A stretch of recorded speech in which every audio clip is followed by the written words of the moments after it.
नमस्कार दर्शक बंधु वास्तुशास्त्र रे सकारात्मक और नकारात्मक ऊर्जार वर्णना करा जायछि।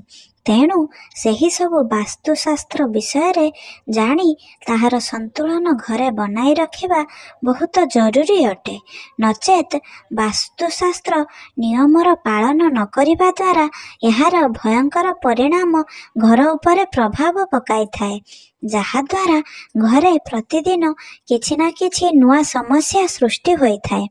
तेबे चालंतु किछि महत्वपूर्ण वास्तु टिप्स विषय रे आलोचना करी जानि नेबा। जदि घरे सबुबेले विवाद झगड़ा लागी रहुथाए तेबे एक तंबा पात्र रे पानी भरी सेथिरे लुण मिसांतु। एहा द्वारा सेही पात्र चारिपटे नाली कपड़ा गुड़ाई घर चारिपाखरे बुलाई आणंतु। तापरे सेही पात्र को बारंडारे लुचाई रखी दियंतु।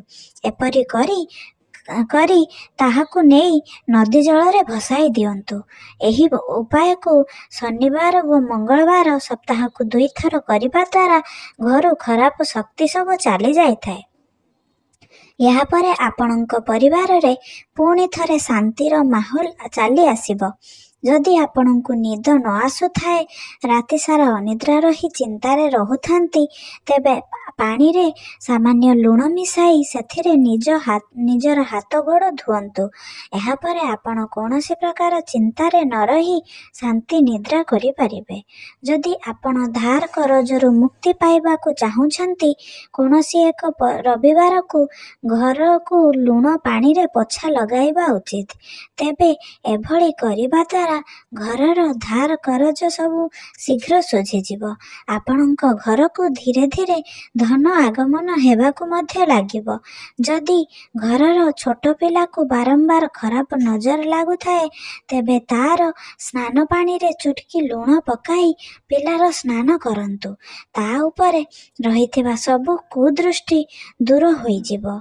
घर पोछा लगाइबा समय रे सेथिरे सामान्य लुण मिसाई घर पोछिबा उचित। सप्ताह रे अति कम रे थरे घर को पानी रे पोछा लगाइबा समय रे पानी रे लुण मिसाई पोछा लगांतु।